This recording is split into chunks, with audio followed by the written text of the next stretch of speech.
如果我告诉你，全球基础设施建设的 No.1不是中国，也不是美国，而是一个地图上几乎看不见的小红点——新加坡，你会相信吗？这个国土面积只有733.2平方公里的岛国，比一座县城还小，却在全球基建实力排行榜中土榜摘冠，击败了众多基础设施强国。它是一个奇迹，但这个奇迹是如何创造的？今天我们将揭开新加坡的秘密，看看它如何碾压大国，称霸世界。第一章：微小国土，巨大成就。新加坡位于马来半岛的最南端，总面积仅733.2平方公里，由一座主岛和63个小岛组成，人口却多达570万，是全球人口密度最高的国家之一。如此拥挤的环境，国家的许多发展难题似乎都被放大了100倍。不仅如此，新加坡完全没有国内资源供给，它的基本物资和能源几乎都依赖进口，这也让它的发展看起来捉襟见肘。但是新加坡证明局限不等于失败。尽管资源匮乏，国土狭小，它却以7万美元的人均 GDP 稳坐东南亚地区的经济头牌。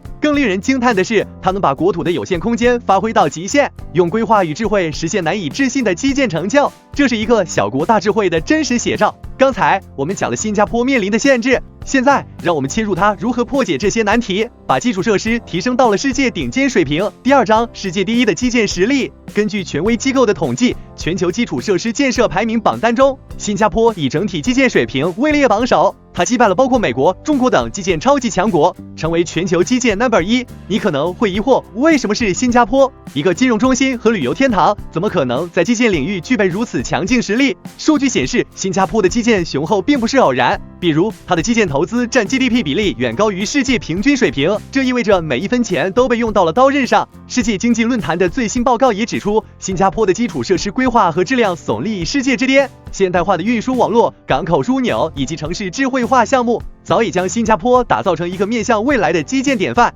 但这些数据背后的故事会让你更感到震撼。第三章：交通网络四通八达。交通方面，新加坡几乎已经实现地铁与轻轨运输的全面覆盖。一个国土面积如此狭小的国家，却拥有地铁总长230公里，这相当于连接全国的血脉。新加坡的地铁系统不仅高效，而且整洁、安全，非常智能化。对于生活在这样一个高人口密度的城市，地铁成为最主流的交通工具。与此同时，新加坡的道路也几乎达到了教科书级水平。根据世界经济论坛的评定，新加坡的道路质量排名全球第2，仅次于阿联酋。它的道路不仅硬件设施过硬，还通过电子道路收费系统和拥车证机制，成功解决了拥堵难题。通畅的交通和极少的事故率，让它成了全球城市交通的榜样。这一套智慧的交通规划，为新加坡的经济发展和居民生活质量提供了不可替代的保障。第四章：全球枢纽港口奇迹。谈到新加坡的全球威望，就不得不提它的港口。新加坡港是全球最繁忙的港口之一，也是世界上的燃油加油港和转口贸易中心。这里每年的集装箱吞吐量排名世界前列，可以说它就是货物和财富流动的枢纽。作为一个四面环海的岛国，港口不仅承载着新加坡生命线的保障，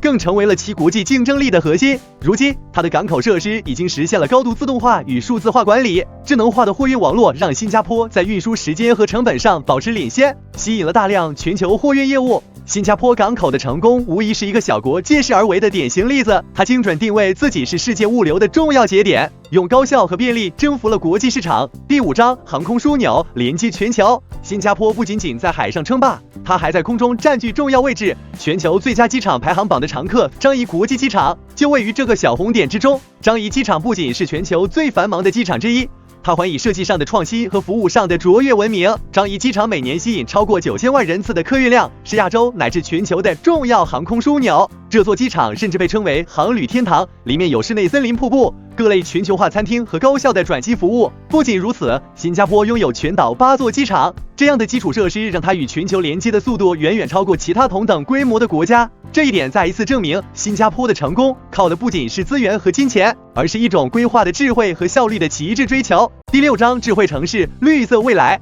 新加坡的基础设施不仅代表着现在，更面向未来的可持续发展。首先，它在智慧城市建设方面早已走在世界前列，全岛5G 网络覆盖率高达96%，平均下载速度达到864 Mbps， 让许多发达国家望尘莫及。其次，它的绿色环保理念也深入基因。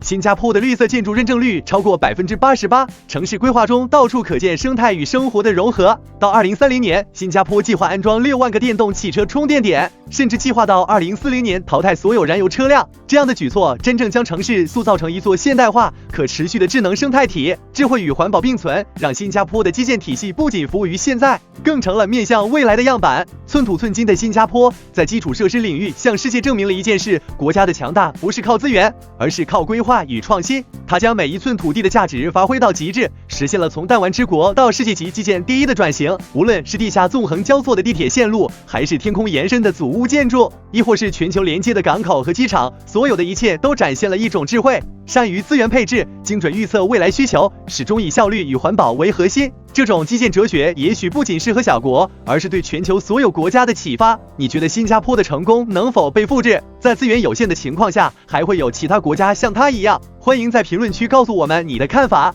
我们下期见。